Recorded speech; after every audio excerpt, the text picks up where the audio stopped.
Fala pessoal, sou o Paulo Daninho e hoje a gente vai continuar nossos vídeos sobre emoções e começando os vídeos sobre o psicológico. E antes de falar sobre como que o psicológico influencia e como que ele está ligado às suas emoções, a gente vai ter que voltar um pouquinho e falar de coisas que a nossa cultura ainda toma como certas sobre a psicologia e que hoje em dia a gente já não toma mais como verdade. A primeira coisa sobre as teorias de rigidez do ser ou de uma estrutura fixa de ser. Essas são teorias bem antigas, bem incipientes, quando antes pré-psicológicas, assim por dizer, e vão estar ali na teoria da personalidade, na teoria dos horóscopos e tudo mais. Tudo que atribui que existe em você uma essência daquilo que é seu, como se houvesse um pequeno você dentro de você que é um verdadeiro você. Isso aí já desapareceu por terra, já tem muito tempo. As outras teorias que tinham sobre isso falavam sobre dois polos. Um deles dizia que você é aquilo que você foi feito na infância e que a sua infância determinava a sua vida. E que aquilo que você aprendeu na infância é aquilo que vai estar te afetando hoje. Tá? Isso também não é tão verdade, eu vou falar um pouquinho mais na frente. E a terceira é que aquilo que acontece em volta de você hoje determina quem você é. E o que também não é uma verdade. Nós temos uma capacidade de autonomia no presente, nós sabemos fazer avaliações e determinar coisas sobre o presente. Então essas teorias, elas continuam muito ainda no cultural e elas evitam que a gente entre em contato com ações que a gente pode tomar hoje para ter mais consciência emocional e tomar melhores decisões sobre as nossas emoções. Na psicologia contemporânea, a gente toma 5 verdades, não importa qual é a teoria que está aqui em voga, mas tem 5 verdades na teoria de psicologia contemporânea que em quase todas elas você vai achar essas estruturas. A primeira é que a nossa psicologia não é fixa nem rígida, a nossa psicologia é super maleável e ela está mudando o tempo inteiro. A segunda é que o seu passado tem um papel, sim, em quem você é, mas ele é um papel potencializador ou dificultador de algumas coisas. Fácil de ver isso é como a gente está aqui, eu estou falando em português para uma audiência em português. Tudo isso é facilitador para vocês. Mas se eu tivesse aprendido inglês na infância, eu poderia ter feito outras coisas. Se eu tivesse nascido em outro lugar e minha infância tivesse sido diferente, outras coisas poderiam ter acontecido. Mas isso não é determinístico, nada impede que eu aprenda inglês agora. Vai demorar os mesmos 2, 3 anos que demorou para eu aprender português quando eu era criança. Isso só é dificultador ou facilitador. São portas que você abre ou fecha durante a sua vida. Você pode ter tido N tipos de experiência durante a sua vida, mas elas não determinam o seu futuro, elas não determinam quem você é. Elas só favoreceram ou dificultaram acessos a algumas portas. O presente é determinado, o futuro é probabilístico, né? Você vem num contínuo da sua vida, em que várias ações de várias coisas, como eu falei, da interação do biopsicossocial e de outros eventos que a gente não tem controle, vão acontecendo e é muito difícil de você fazer uma mudança no presente. Uma mudança concreta no presente é muito difícil. O que eu estou querendo dizer com isso? Que amanhã o sol vai nascer. Isso é uma certeza muito fácil, isso está determinado. Amanhã eu sei onde eu vou estar morando. Eu vou encontrar com meu filho saindo daqui. Isso tudo é muito provável, a chance disso acontecer é perto de 100%. Mas quanto mais você vai andando na linha do tempo para o futuro, menos isso tem chance de acontecer com obrigatoriedade. Então, o que vai acontecer amanhã é muito certo. O que vai acontecer no futuro, nem tanto. Você está no seu emprego hoje e você tende a ficar nele. Mas no futuro a gente não sabe. Quanto mais isso anda para o futuro, mais probabilístico se torna e menos determinado. Então aquilo que você é muito provável que continue sendo amanhã, mas existe um grande grau de certeza, inclusive, que daqui a 10 anos você não vai ser mais você e vai ser outra coisa. A outra coisa é que a quarta verdade é que por conta da terceira, isso implica que a gente está eternamente num processo de mudança. Não existe uma rigidez que te faz ser quem você é. A mudança está acontecendo e ela vai acontecer. Desde que você nasceu até o dia que você morrer, você está num processo de mudança e essas coisas vão acontecer. É importante você tomar domínio disso e estar aberto a mudanças que favorecem a sua vida. Tá? E a quinta verdade é que a vida é caótica, né? Ela pode ser alterada por N elementos, muitos deles fora do nosso controle, mas que se você souber quais são os elementos que você pode controlar, E a ciência descobriu muito bem, sim, que se a gente desenvolver habilidades para controlar esses elementos, isso favorece a vida humana, apesar do caos e de tudo que não há controle. Então, se você pratica esporte, se você dorme bem, se você se alimenta bem, tem bom convívio social, as suas chances de superar qualquer tipo de coisa na vida que é incontrolável aumenta muito. E a maior chance você favorece tudo que está no campo bom da vida só com essas poucas coisas. E todas essas verdades da psicologia contemporânea, ou essas 5 verdades que eu falei da psicologia contemporânea, também podem ser aplicadas a como você percebe e olha para suas emoções. E aí eu vou falar coisas que provavelmente é o contrário daquilo que você ouviu a sua vida inteira. Depois da pandemia, é muito fácil de ver que as suas emoções elas variam loucamente. Dentro da pandemia, deu para ver isso muito bem, especialmente no começo da pandemia. As pessoas estavam variando muito, tendo crises de ansiedade, de animação, de falta de ânimo e tudo mais. Isso aconteceu muito porque os mecanismos sociais, que é um assunto que eu vou falar depois, que a gente usa para lidar com as nossas emoções, desapareceram quando a gente foi para o lockdown. E aí a gente teve que lidar com essas variações, tendo poucas ferramentas para lidar com elas. Mas o normal das emoções não é serem estanques, rígidas e perfeitas. Não é uma coisa estoica em que você vai lá, condensa suas emoções. Não é uma coisa daquele idealismo de um Buda que senta e tem perfeito controle emocional numa flatline, numa linha reta. As emoções variam o tempo inteiro. Emoções são coisas vazias. O que eu quero dizer com coisas vazias? Que elas não têm representação de verdade. Você pode muito bem estar se sentindo muito raivoso no começo do dia e no final do dia estar feliz. Elas não determinam uma concretude de verdade no mundo e que porque você está com raiva, o mundo está acontecendo algo lá fora. Elas vão e voltam e vão muito ao sabor do vento mesmo. Você pode estar muito ansioso de manhã, muito cansado de manhã e acordar o dia muito animado. Elas não têm um grau de verdade. Elas não existem no mundo concreto, nem nenhuma relação com esse mundo concreto. Elas mudam o tempo inteiro. Emoções sequer existem em você. Elas não são coisas que habitam dentro do seu ser, nem são coisas que promovem causas daquilo que você faz. As suas emoções estão nessa relação contínua com o mundo. Então todos os graus de verdade, as 5 verdades que eu falei sobre a psicologia, se aplicam também ao fenômeno das emoções, porque ele é um fenômeno humano. E tudo que é da psicologia se aplica a todos os fenômenos humanos. Paulo, isso que você está falando é bobagem. Quando eu sinto é diferente. Sim, você se sente mal, mas não é porque você se sente mal que as coisas estão mal. Que nem eu falei lá sobre o biológico, isso é apenas uma referência da nossa bússola. A gente só sabe sentir esse muito ou pouco. Você não sabe o que está sentindo porque você não tem olho para dentro, você não tem formas de olhar para dentro e fazer uma avaliação concreta e real daquilo que está acontecendo. O seu sentimento não diz nada do mundo real. Assim como um fóbico olha para um pombo, para uma barata e tem uma explosão emocional porque ele não tem dimensões reais daquilo que significa, você também vive assim, só que numa escala menorzinha. Tá? As suas emoções não têm essas coisas e essas relações reais com o mundo. Não existe uma relação matemática de 1 para 1, não existe uma realidade objetiva das nossas emoções. Você não percebe todos os fatores da sua vida, você não tem dimensão de todos os fatores da sua vida que estão acontecendo no momento. Na verdade, a gente tem muito mal essa percepção. Por isso que eu tento trazer esses elementos menores, que são os elementos que você tem condição sim de perceber. E não é só você que não sabe o que está sentindo, isso é para ninguém. Você tem a percepção real de porque isso acontece com você dentro da sua existência, e essa é a única coisa que você tem.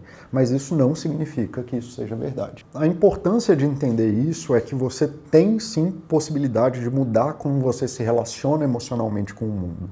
Você pode sim, se você é uma pessoa raivosa, triste, tímida, você pode fazer essa mudança. Não vai ser uma mudança imediata. Sim, você está sentindo e isso faz sentido dentro da tua história. O teu corpo está te mostrando as tuas necessidades.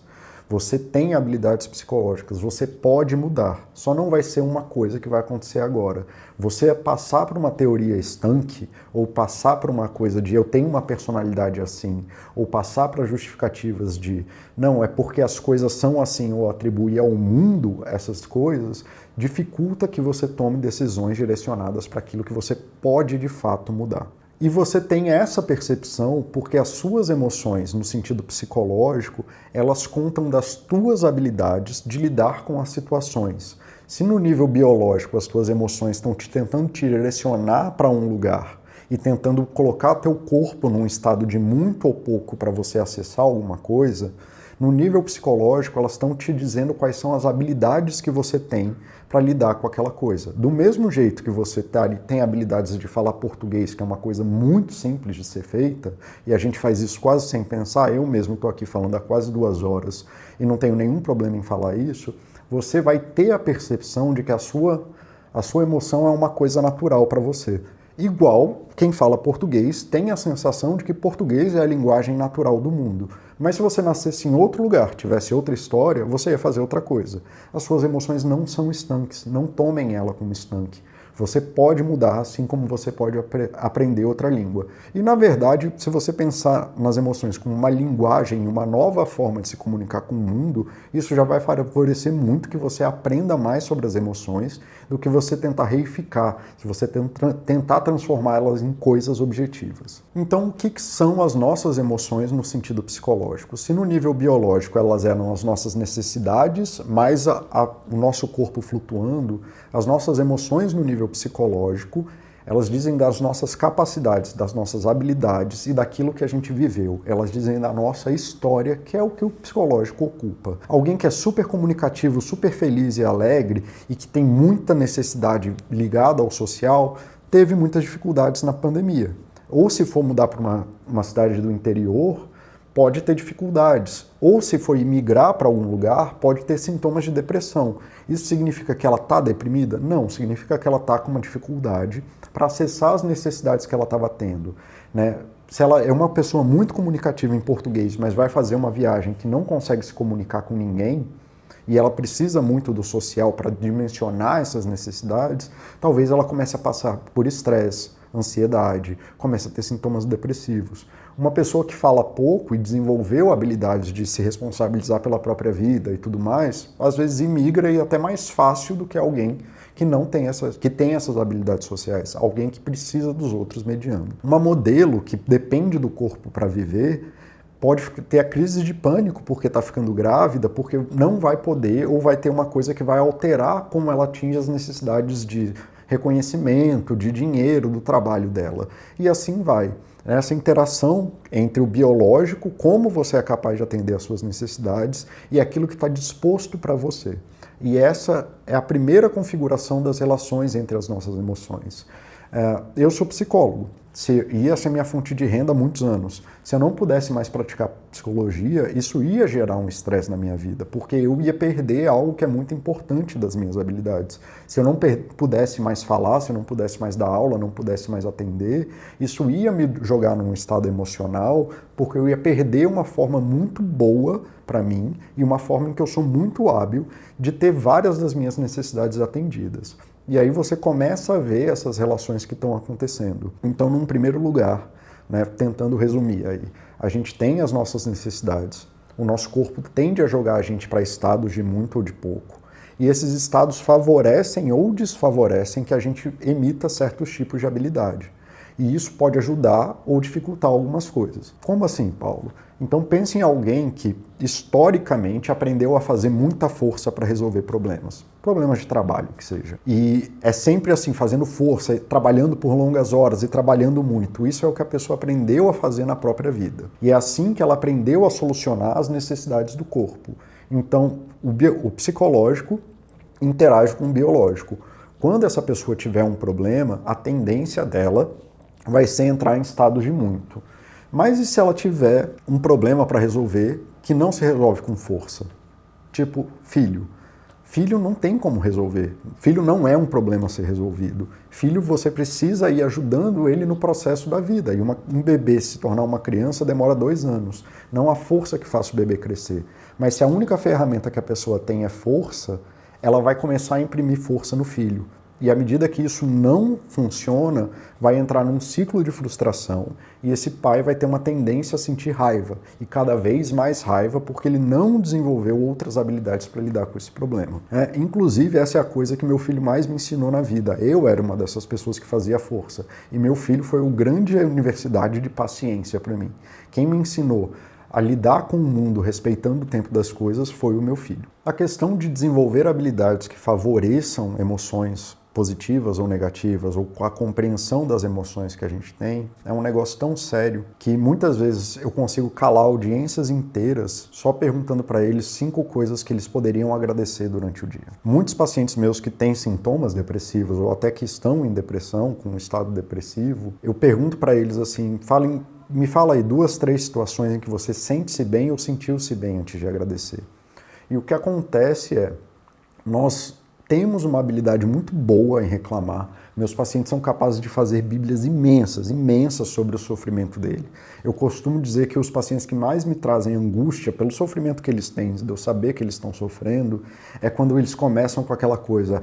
Foi 13 de dezembro de 1998, chovia, o vento estava a 45 graus e 32 quilômetros. A gente tem uma capacidade absurda de descrever precisamente os nossos problemas. Mas se eu peço para a pessoa fazer uma descrição de o que faz bem para ela, ela se cala. A nossa sociedade como um todo, ela favorece que a gente descreva os problemas que a gente tem. Perguntam sempre para a gente, por que você está mal? O que está te fazendo mal? Por que você tem esse problema? Mas muitas vezes as pessoas não aprendem a descrever o bom. Poucas pessoas dão atenção ao que é bom na vida e poucas vezes elas estão em comunidades, em grupos sociais que fazem ela refletir sobre isso, que é o que leva a esse fenômeno.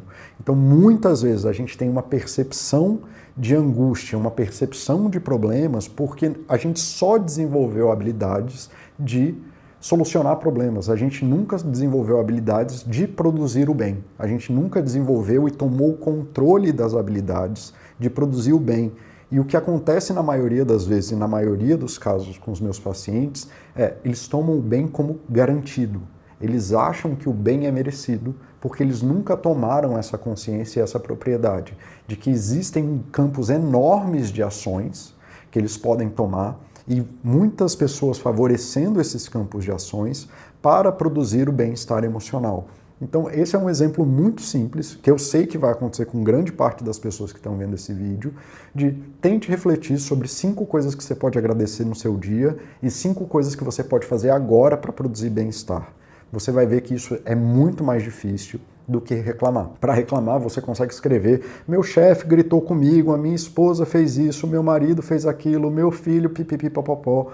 E aí você vai escrever uma Bíblia inteira. Mas eu te falo uma coisa muito simples: o que você pode fazer agora que vai te produzir bem-estar? Dá um branco na sua cabeça. Porque você não desenvolveu essa habilidade.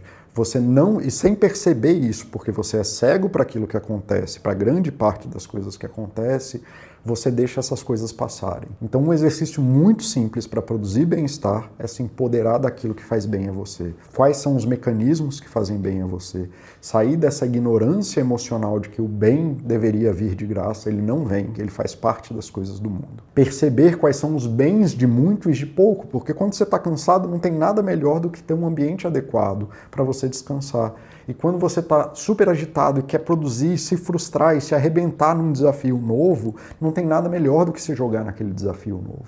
Mas se empodere disso, descreva isso, aprenda e domine isso. E essa provavelmente vai ser uma habilidade que vai ajudar muito você a favorecer seu bem-estar psicológico. Quanto mais você faz disso, mais você sai da ilusão de que o mundo deveria ter a obrigação de te causar bem-estar. Aí a gente fica irritado com a fila, a gente fica irritado com o filho chorando, a gente fica irritado com o trânsito e tudo mais. A solução para isso é muito simples. Desenvolva habilidades que favoreçam o seu bem-estar nesses contextos. Ah, mas o meu trabalho está muito ruim. Sim, vá conversar com seus colegas de trabalho. Converse com eles sobre como melhorar. Ah, mas ninguém quer fazer isso. Bom, aí é uma outra situação. Talvez você tenha que desenvolver habilidades de procurar novos empregos. Se você está no trânsito e você quer ficar descrevendo o cara que te fechou e não sei o quê, barará, arará, arará, né? Quem buzinou, quem não buzinou, quem fez a saída tal, quem... Tudo isso joga o seu corpo, né? E aí, de novo, o psicológico influenciando no biológico. Você vai percebendo o mal no mundo e aumentando o mal que você aumenta o estresse e seu corpo reage te jogando para muito. E isso vai gerando um ciclo vicioso que fica se repetindo, e aí são 9 horas da manhã, você nem chegou no trabalho ainda e você já quer dar um murro na cara de alguém. Cadê as suas habilidades de produzir bem-estar? Cadê a sua capacidade de tirar o pé do acelerador, ao invés de acelerar na direção? Cadê a sua capacidade de, cara, eu vou desligar isso aqui, ouvir a música que eu gosto, ouvir o livro que eu gosto? Eu vou aqui pensar, na verdade, sobre meu filho e como isso vai acontecer. Quanto mais habilidades de produzir bem-estar no mundo você tiver e mais você tomar isso para você, melhor vai ficar a sua vida. Essas são habilidades básicas que faltam a muitos dos meus pacientes. Talvez não falte a todo mundo, principalmente porque um público que eu trabalho é enviesado, as pessoas estão sofrendo. Mas se você tem dificuldade com essas habilidades, essa é uma boa dica que você pode começar a fazer hoje. Tome responsabilidade sobre o bem que você produz no mundo e produza isso. Quanto mais você faz isso, mais você sai do ciclo vicioso da ansiedade e da depressão e mais entra num ciclo virtuoso. E se você está me perguntando sobre inteligência emocional, isso tem muito a ver com outro tema também, que é responsabilidade emocional, que é você assumir para si a responsabilidade das suas emoções, daquilo que acontece só em você. O que difere um adulto de uma criança é justamente a regulação emocional, né? É a capacidade, já que ao adulto é dado autonomia e responsabilidade, ele tem que se responsabilizar por isso.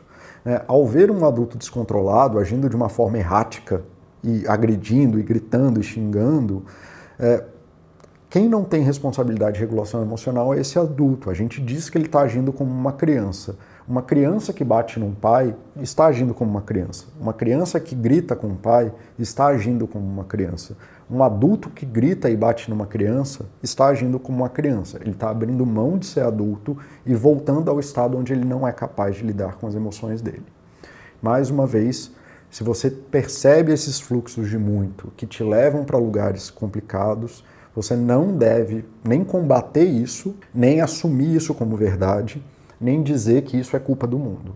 Você pode olhar para esse fluxo, inclusive começar a perceber os degraus dessa escalada do muito, associar isso a uma emoção e se perguntar, na verdade, quais são as habilidades que me faltam, que eu não estou conseguindo fazer agora, ou que eu não sei fazer, que eu deveria aprender a lidar com isso. Mas se você tiver uma perspectiva de que você é uma pessoa fixa e que você deveria ser assim, que você está certo porque o mundo é assim e tudo mais, aí tem muito pouco que a psicologia possa fazer por você, eu possa fazer por você, ou alguma ajuda.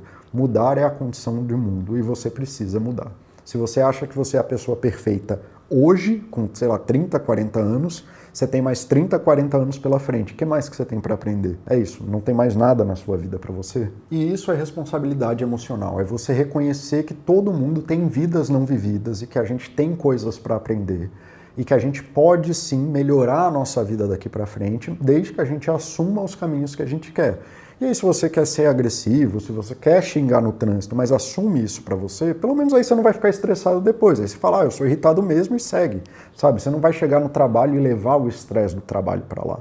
Você assuma a responsabilidade do teu estresse e compartimentalize isso. O máximo que vai acontecer é um infarto com 40, 50 anos, coisa boba. Mas se não for por aí, você pode sim trabalhar nisso. Você pode assumir que você tem buracos de aprendizagem. Assim como você não fala inglês e não fala japonês e poderia aprender, mas não há uma obrigatoriedade nisso, você pode sim aprender a ser uma pessoa calma. Vai ser fácil? Não. Nada, aprender nada é fácil. Vai ser amanhã? Não, que nem eu falei, o presente é determinado. Tudo que está muito perto do presente é determinado. Mas se você abrir caminhos probabilísticos para o futuro, onde você vai se engajando nisso, a chance de você continuar irritado daqui a 10 anos é a mesma de você continuar virar uma pessoa que sabe manejar suas emoções. A pergunta é se você vai ou não vai fazer isso. Tem um autor que eu gosto muito, chamado Derek Sivers, que ele fala que as pessoas elas superestimam aquilo que elas podem fazer em 1 ano e subestimam aquilo que elas podem fazer em 10. Se você quer a coisa para amanhã, nesse ano eu vou emagrecer, provavelmente você já começou errado e você está superestimando a capacidade das mudanças que você consegue fazer no mundo. Mudanças geralmente tendem a acontecer num período de 6 meses. Só uma mudança. Para você começar a se sentir bem num processo de mudança, 6 meses. Então, no máximo, você vai conseguir fazer 2 mudanças grandes por ano. Então, assim, não superestime a sua capacidade de mudança. Aceite o processo de mudança. Aceite o processo de mudança no longo prazo. Em 10 anos, fica tudo muito mais fácil de ser manejado, desde que você se propõe a fazer o processo. Paulo, então você está me dizendo que as nossas emoções estão todas erradas? Não, pelo contrário. Eu estou dizendo que não existe uma equivalência daquilo que a gente sente com o mundo. Muito provavelmente na sociedade organizada que a gente vive, existem poucos cenários que existem estados de pico e vale, em que você precisa estar extremamente alguma coisa, ou extremamente muito com raiva, com ódio, com sei lá o quê, ou até feliz, E existem poucas situações que você precisa estar extremamente acabado. Essas coisas acontecem? Acontecem. Você foi demitido, você bateu o carro de uma forma complexa. Sim, aí você vai entrar nesses estados, mas se você vive nesses estados, tem alguma coisa errada com você. Não é uma coisa normal disso acontecer. Mas as suas emoções não estão erradas, porque as suas emoções, elas estão presas no ciclo do teu biológico, que é uma maquininha muito simples de muito ou pouco, e é só isso que ele sabe fazer, com aquilo que você aprendeu na sua vida. Então você está neste lugar hoje, as suas emoções estão certas e coerentes com a vida que você teve, mas isso não determina a vida que você vai ter. E aí sim você tem um campo de escolha. Paulo, eu entendi. Você está me falando, né, que eu tenho um corpo e esse corpo ele tende a fazer esses ciclos de muito e de pouco, que geralmente ele está orientado para alguma necessidade e que aí eu, por exemplo, se eu estou precisando de cansaço, mas aí meu filho está gritando muito no meu ouvido e eu não sei lidar com isso, eu sinto raiva. É por aí? Cara, é exatamente isso que eu estou falando. Se eu dormir mal e eu estou cansado e eu vou me botar no trabalho que é estressante não, mas que está muito demandante, eu vou sentir, ter essa percepção de estresse, seja até agressivo com meus colegas. É por aí? É por aí. Mas ainda está meio confuso. Né? Não estou conseguindo ver isso. Tá, então deixa eu te dar algumas análises de emoções e aí de novo, ó, fazendo um disclaimer aqui, eu não sou vidente, eu não sei o que acontece na tua vida, eu não estou com uma presunção de que isso seja verdadeiro e correto. Isso aqui é só um exercício de coisas comuns que a gente vê nos livros textos de psicologia com um mix aí da minha vivência profissional. Então a raiva geralmente acontece quando a gente tem uma necessidade muito urgente, e aí ela pode ser qualquer uma, mas é uma necessidade muito urgente, pode ser de comida, pode ser de sono, pode ser de sexo, pode ser de você querer muito alguma coisa que está ali para acontecer, mas é uma necessidade muito urgente, que não está podendo ser atendida, e acabaram as formas de comunicação. A raiva, ela geralmente aparece nesse lugar, quando a gente sente que a nossa comunicação não é mais efetiva com as pessoas que a gente está tentando se comunicar. E aí você tem muitos indicadores fisiológicos da raiva. A gente começa a tremer, a gente começa a gritar, a gente sente o coração batendo muito. As necessidades são mistas, né? Porque a raiva tem essa coisa que é muito mais sobre a urgência do eu queria isso agora e isso não pode ser atendido. Mas ela geralmente aparece quando a gente sente que a comunicação não é efetiva. É por isso que você aperta a buzina. Você gritar no carro não serve para nada. A pessoa que está no outro carro não vai te ouvir. Você aperta a buzina porque é a forma dele te ouvir. E aí a raiva aparece como uma forma de ameaça. A raiva, na verdade, é um ataque a outra pessoa, onde você está fazendo um pedido para aquele que não estava te ouvindo ou não tinha capacidade de te ouvir, para que ele te atenda de forma coercitiva. E é isso que as pessoas fazem quando estão brigando com o caixa do mercado. Seja lá qual é o motivo, ele teve a necessidade urgente de que aquela coisa que custava R$1,20, agora estão cobrando R$1,50 e ele quer os 30 centavos de desconto. E aí ele tentou comunicar alguma coisa, a pessoa não atendeu ele, e naquele momento a raiva aparece e a pessoa começa a vociferar contra o caixa de mercado. Porque aquilo que ele está tentando comunicar não está sendo atendido. E Paulo, mas como que eu vou desenvolver habilidades para as coisas que não podem acontecer assim? Porque a pessoa, eu quero ficar com raiva, eu quero os meus 30 centavos. Tudo bem, nem sempre você vai ter as coisas que você quer. Você pode aprender a ter tolerância à frustração. Sei lá, se você tem um trauma de infância que você não pode se sentir invalidado, então você pode aprender a lidar com outras formas quando você se sente invalidado. Você pode buscar outras formas de apoio social em que as pessoas te validem. Você pode aprender a usar outros mecanismos para descarregar, o que chama de descarregar, que eu não gosto tanto, mas é a forma que as pessoas falam, descarregar estresse, então praticar esportes de alta intensidade e tudo mais. E à medida que você for aprendendo a fazer essas outras habilidades, você até sente raiva. No longo prazo ela desaparece, mas quanto mais hábil você se torna nisso, menos a necessidade da raiva naquele momento você vai ter. Mais uma vez, não é um negócio que vai acontecer lá naquela hora, porque o presente é determinado, mas se quisesse uma regra aí dos 30 segundos, ficou com raiva, vai correr, bicho. Corre até a raiva passar. É muito mais fácil. A frustração, ela parece muito com a raiva, ela é quase prima dela. E também está ligado a ter as suas necessidades não atendidas. Mas não é quando falha a comunicação. A frustração aparece no processo experiencial, de quando as suas tentativas físicas não dão o resultado que você queria. né? Do tipo, quando você perde a chave e começa a procurar ela na casa e você não vai achando, você vai se sentindo frustrado. Não é porque acabou sua capacidade de comunicação, é porque aquilo que você está fazendo não produz o resultado que você quer. E a frustração, ela tem um gatilho muito interessante, porque a raiva, ela é muito funcional. As pessoas tendem a evitar confronto, então quem é raivoso geralmente tende a ficar mais raivoso porque é bem sucedido. A frustração, não. A frustração é uma prisão que quando você não consegue aquilo que você quer, o seu corpo te dispara para outro lugar de muito, porque foi isso que você ensinou para ele, foi assim que você aprendeu a resolver problemas, mas isso dificulta você a tomada de decisão concreta. Então você começa a tomar decisões cada vez mais burras sobre aquilo que você está fazendo. E é por isso que depois da 5ª vez que a gente abriu a gaveta e não achou a chave lá, a gente vai lá e abre a 6ª vez. Porque a gente não consegue parar de fazer o que está fazendo. Então a frustração está muito ligada à capacidade que a gente tem de tomar decisões orientadas num processo de frustração, que é diferente da raiva.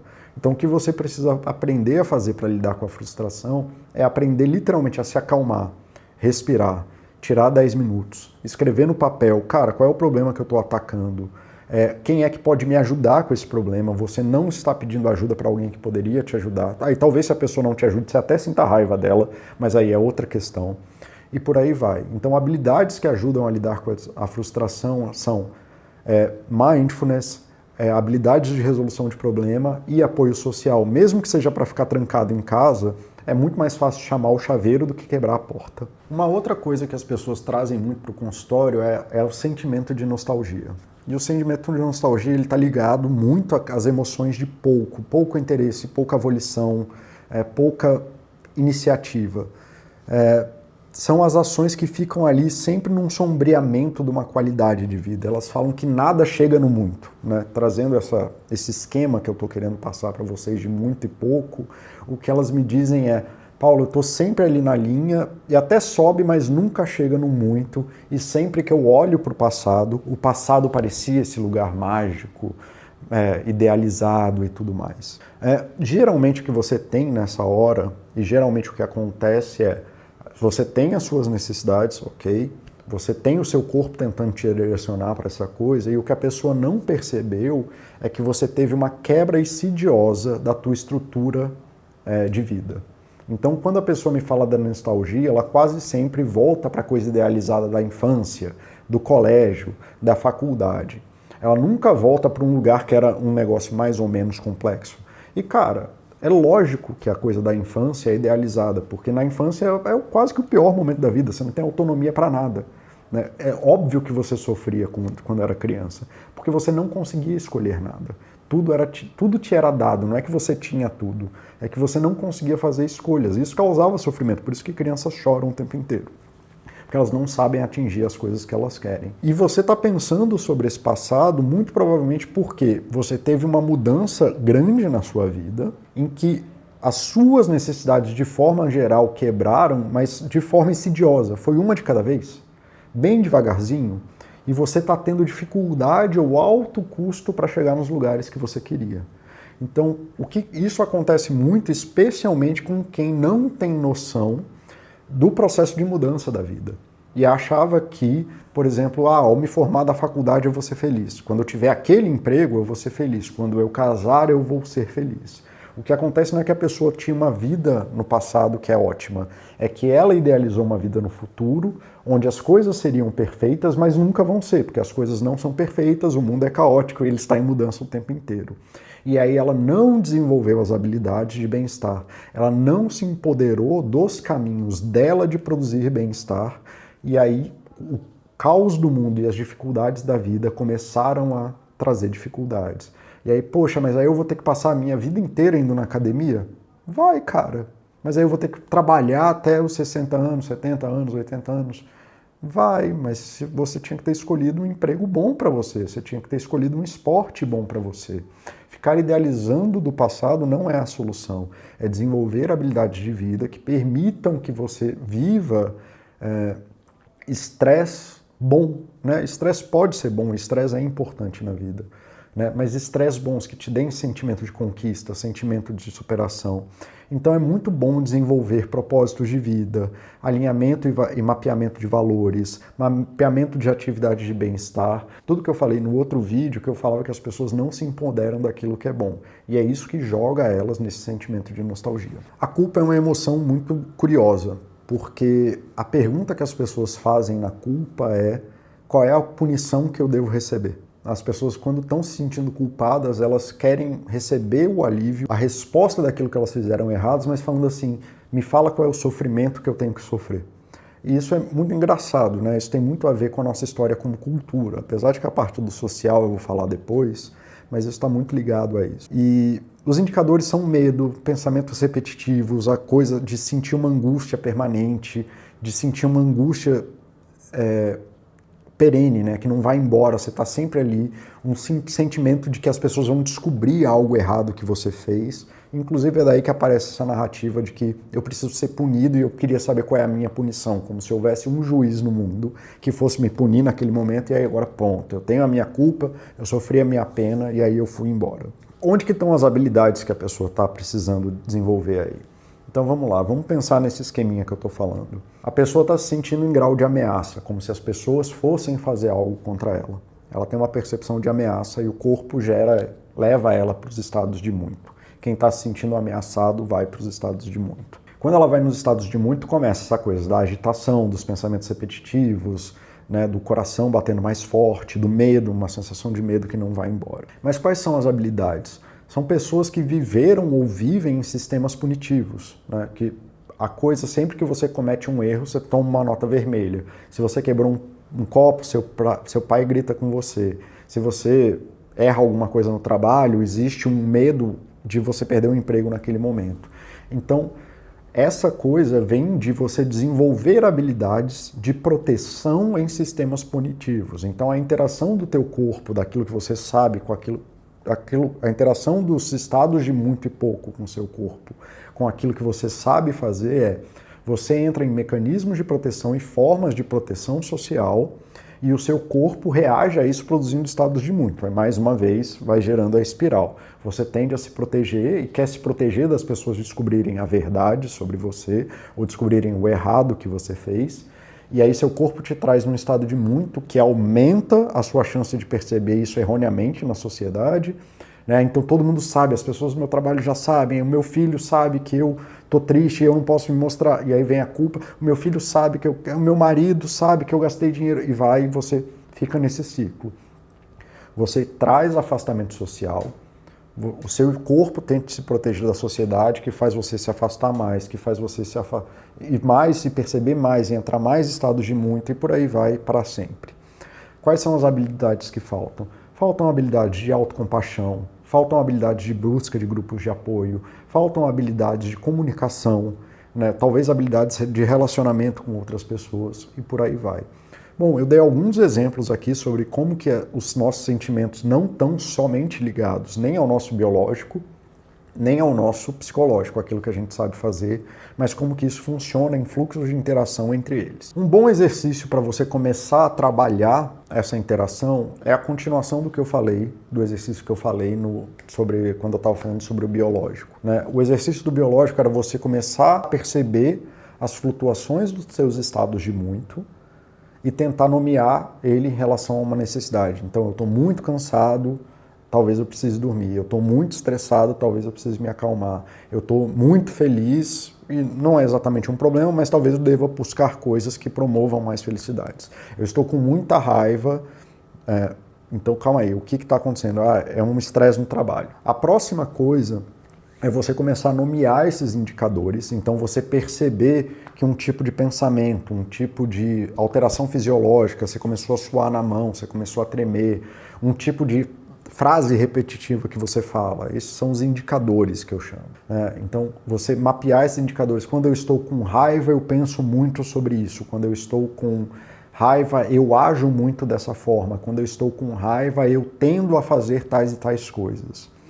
E começar a colocar isso numa perspectiva de relação com a variação que você sente no teu corpo, a necessidade que você já sentiu, como você tende a agir e quais habilidades você poderia aprender para poder fazer outras coisas que não as coisas ruins. Entendam de uma vez por todas, não adianta só parar de fazer aquilo que você quer fazer. Você tem que começar a fazer coisas boas.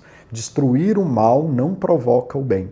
A gente, na verdade, sufoca o mal com as coisas boas. Quanto mais coisas boas você souber fazer, menos tempo você vai ter para fazer coisas ruins. Nas próximas aulas a gente vai falar mais sobre o social e como que o social também faz parte dessa bagunça toda que a gente tem chamado de emoções na perspectiva biopsicossocial.